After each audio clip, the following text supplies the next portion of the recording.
ఎకరాల 17 సెంట్లు. ఈ 2 ఎకరాల 17 సెంట్లకు సంబంధించి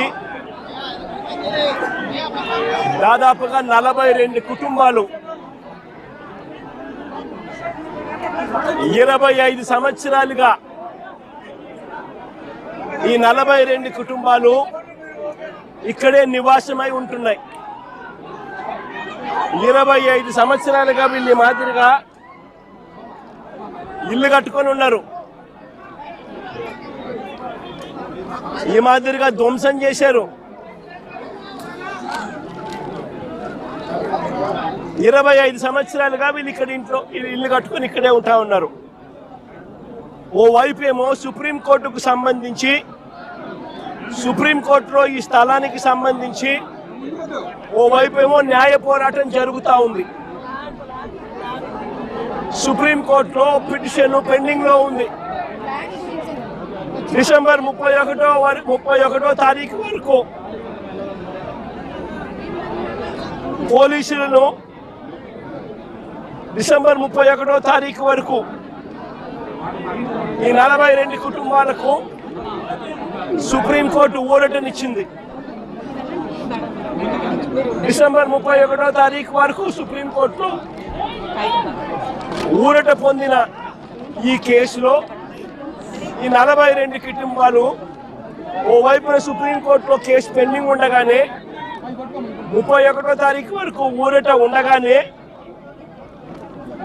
ఇక్కడ పోలీసులను అడ్డు పెట్టుకొని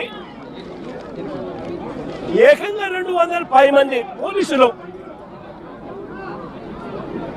ఇక్కడ వచ్చి ప్రైవేట్ పార్టీకి మద్దతు తెలుపుతూ ఈ 42 ఇళ్లకు సంబంధించిన బాధితులను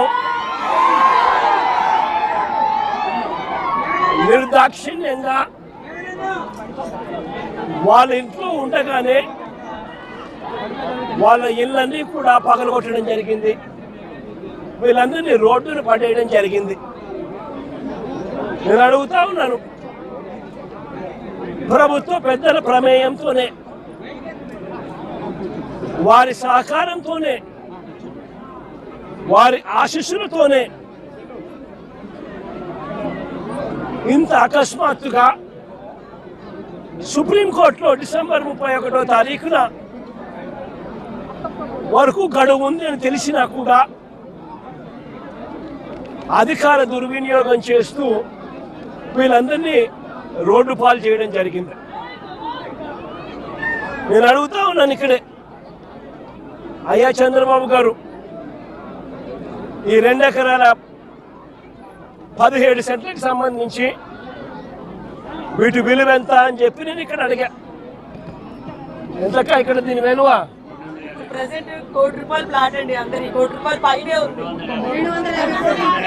250 కోట్లు. దాదాపుగా ఈ 2 ఎకరాల 17 సెంట్లు వీళ్ళు ఇల్లు కట్టుకొని ఏదైతే ఉంటా ఉన్నారో కరెంటు మార్కెట్ విలువ దాదాపుగా 150 కోట్ల పైచిలుకోట. 150 కోట్ల పైచిలుకు గల ఈ ప్రాపర్టీకి ప్రైవేట్ వ్యక్తులు దీంట్లోకి ఎంటర్ అయ్యారు. 2016లో, అంటే అప్పుడు కూడా చంద్రబాబు నాయుడు గారు ముఖ్యమంత్రిగా ఉన్నప్పుడే, 2016లో ఒక 1981 సంవత్సరం డేటెడ్గా 2016లో ఒక ఫేక్ సొసైటీ పెట్టడం జరిగింది. తప్పుడు డాక్యుమెంట్లతో 2016లో 1981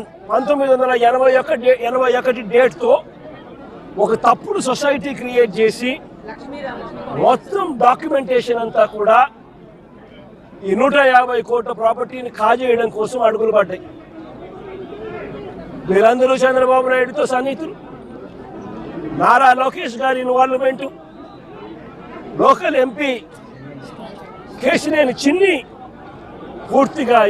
పూర్తిగా ఇన్వాల్వ్ అయి ఉన్నారు. ఇక్కడ కార్పొరేటర్ కూడా జనసేన పార్టీకి సంబంధించిన కార్పొరేటర్ కూడా ఒక ఆయన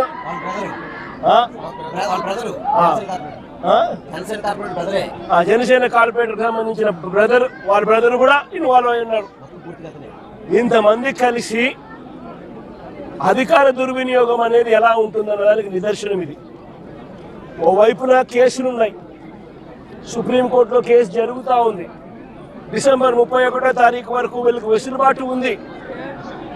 మరోవైపున ఆ కేసు అక్కడ కొనసాగుతూ ఉండగానే 200 మంది పైచిలకు పోలీసులు ఇక్కడికి వచ్చి ఏకంగా ఈ పోలీసులు ఈ అన్యాయస్తులకు మద్దతు ఇస్తూ బుల్డోజర్లు పెట్టి పేదలను మధ్యతరగతి వాళ్ళను రోడ్డు పాలు చేసిన ఘటన ఇది.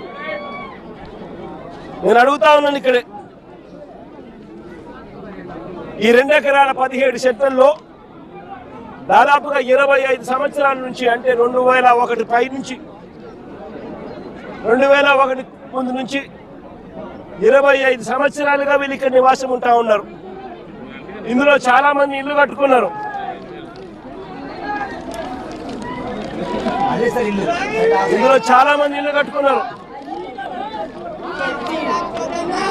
ఈ ఇంటికి సంబంధించి, ఈ ఇళ్లకు సంబంధించి Vijayawada municipal corporation building plan approvals ఇచ్చినారు.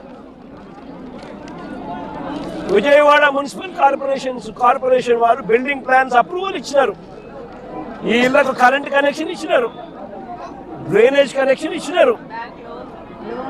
ఈ ఇంటికి అన్ని రకాల అనుమతులతో పాటు ప్లాన్ అప్రూవల్ చేసి విజయవాడ మున్సిపల్ కార్పొరేషన్ వాళ్ళు వీళ్ళు ఇల్లు కట్టుకుంటా ఉంటే ఇళ్ళకు కూడా ప్లాన్ అప్రూవల్స్ శాంక్షన్ చేసి స్టాంప్ వేస్తారు.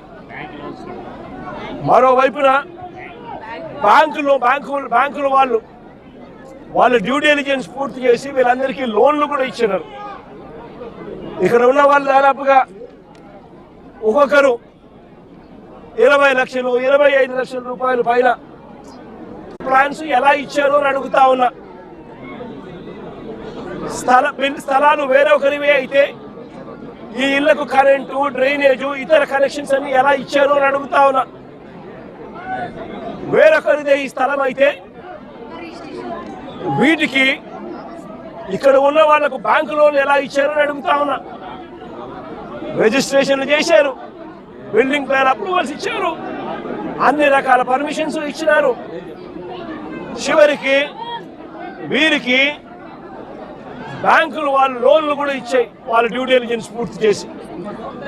మన ఇన్ని సవ్యంగా ఉన్నప్పుడు ఇది ఏ రకంగా గవర్నమెంట్ ముందుకు వచ్చి వీళ్ళకి ఎటువంటి న్యాయము చేయాలి అని కనీసం ఆలోచన కూడా లేకుండా, ఎటువంటి ముందస్తు నోటీసు కూడా ఇవ్వకుండా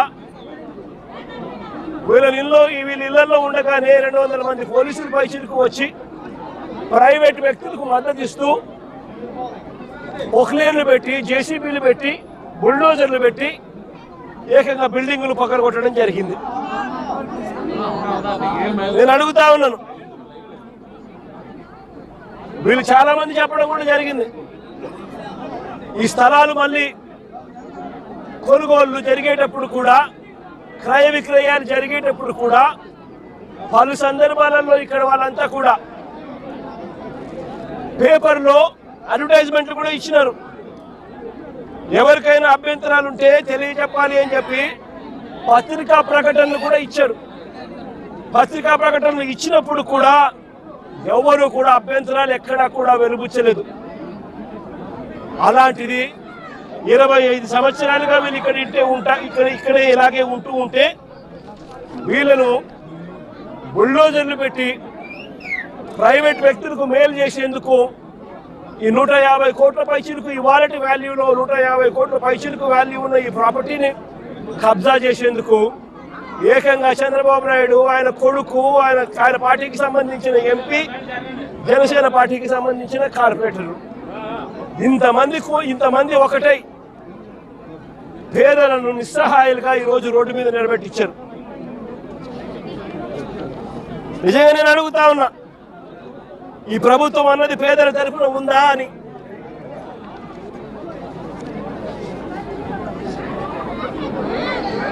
ఎక్కడైనా ఎప్పుడైనా కూడా ప్రభుత్వం అన్నది చేయాల్సింది ఏమిటి? ఇటువంటి పరిస్థితిలో వచ్చినప్పుడు వీళ్ళంతా వెళ్ళి కంప్లైంట్లు కూడా ఇచ్చినారు. సాక్షాత్తు చంద్రబాబు నాయుడు కలిసినారు. చంద్రబాబు నాయుడు 3 సార్లు కలిసినారు. లోకేష్ 2 సార్లు కలిసినారు. అర్జీలు ఇచ్చినారు.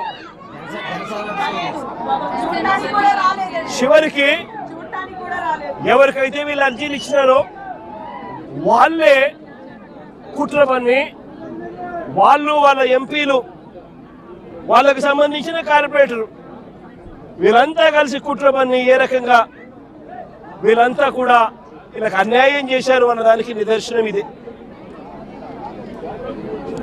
నేను ఒకటే అడుగుతా ఉన్నా, అయ్యా చంద్రబాబు నాయుడు గారు,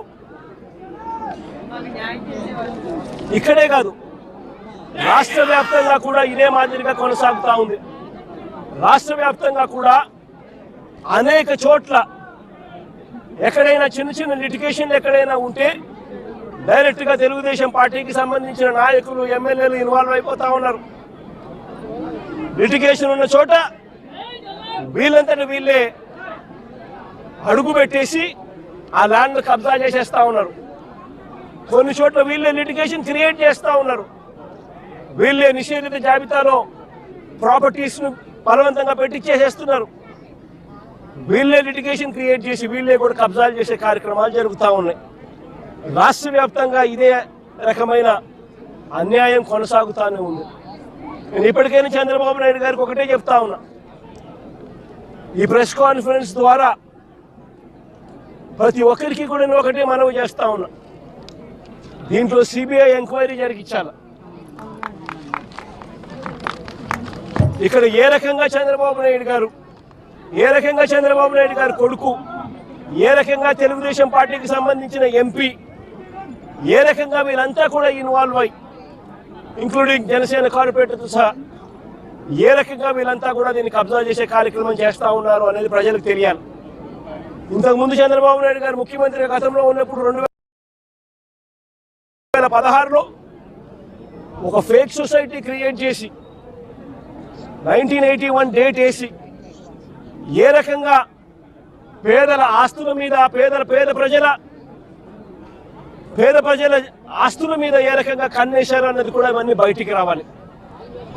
ఇవన్నీ కూడా రాష్ట్ర ప్రభుత్వం కోర్టుల్లో ప్రజల తరపున, పేదల తరపున, మధ్యతరగతి వాళ్ళ తరపున ఆర్గ్యుమెంట్ చేయాల్సింది పోయి, వాళ్లకు తరపున నిలబడాల్సింది పోయి, వీళ్లకు వ్యతిరేకంగా రాష్ట్ర ప్రభుత్వమే స్వయంగా కోర్టులలో వ్యతిరేక అఫిడవిట్లు, వ్యతిరేక పిటిషన్స్ వేసి వీళ్ళకి అన్యాయం చేయడంలో రాష్ట్ర ప్రభుత్వం తన పాత్ర తాను పోషించింది. వీటి అన్నిటి మీద కూడా ఎంక్వైరీ జరగాలి. జరిగి దోషులను, అది చంద్రబాబు నాయుడు కావచ్చు, లోకేష్ కావచ్చు, తెలుగుదేశం పార్టీ విజయవాడ ఎంపీ కావచ్చు, ఇక్కడ తెలుగుదేశం పార్టీ ఇక్కడ జనసేన కార్పొరేటర్ కావచ్చు, వీళ్ళందరి పాత్ర మీద కూడా ఎంక్వైరీ జరగాలి. జరిగి నిజాలన్నీ కూడా బయటికి తీసుకొని రావాలి. వీళ్ళందరూ కూడా ఎవరైతే నష్టపోయినారో, 25 ఏళ్ల నుంచి ఇక్కడే ఉంటున్నారు, ఒక్కొక్కరికి లోన్లు ఉన్నాయి, 20 లక్షలు 25 లక్షల రూపాయలు బ్యాంకుల్లో రుణాలున్నాయి. వీళ్ళని తీసుకొని పోయి ఇప్పుడు నడు రోడ్డు మీద పెట్టారు. వీళ్ళు బతికేది ఎలా? వీళ్ళ లోన్లు ఎలా తీరుస్తారు? రాష్ట్ర ప్రభుత్వం కనికరం చూపించని ఈ పరిస్థితి నుంచి వీళ్ళ పరిస్థితి మారాలి. వీళ్ళందరికీ కూడా ఇమ్మీడియట్లీ ఇక్కడే గవర్నమెంట్ రావాలి. వీళ్ళకి సంబంధించిన లోన్లన్నీ కూడా గవర్నమెంట్ తన రెస్పాన్సిబిలిటీ కింద గవర్నమెంటే కట్టేట్టుగా తీసుకోవాలి. నష్టపోయిన వీళ్ళందరికీ కూడా ఇక్కడే స్థలాలు ఇస్తారా, లేకపోతే ఇలాంటి స్థలమే ఇంకో చోట ఇచ్చి ఇంకో ఇల్లు కట్టించి వీళ్ళకి న్యాయం చేస్తారా అన్నది గవర్నమెంట్ డిసైడ్ చేసుకోవాలి. చంద్రబాబు నాయుడు గారు గట్టిగా ఒకటే చెప్తా ఉన్నా, అయ్యా చంద్రబాబు, నువ్వు గన ఈ కార్యక్రమం చేయకపోతే రేపొద్దున మా ప్రభుత్వం వచ్చిన తర్వాత, వైఎస్ఆర్సీపీ ప్రభుత్వం వచ్చిన తర్వాత ఖచ్చితంగా చెప్తా ఉన్నాను, ఇదే ఎంక్వైరీ మేమేస్తాం, మిమ్మల్ని కోర్టు ముందర దోషులుగా నిలబెట్టడమే కాకుండా వీళ్ళందరికీ కూడా, బాధితులందరికీ కూడా కంటికి రెప్పలా మేమంతా కూడా కాపాడుకుంటూ వీళ్ళందరూ కూడా ఎవరైతే నష్టపోయినారో ప్రతి ఒక్కరికి కూడా ఆ నష్టంలో ప్రభుత్వం భాగస్వామ్యమై వీళ్ళందరికీ తోడుగా ఉంటుందని చెప్పి బాధితుల తరపున మీ జగనన్న మాటిస్తా ఉన్నాడు అని చెప్పి ప్రతి బాధితుడికి కూడా నేను చెప్తా ఉన్నాను.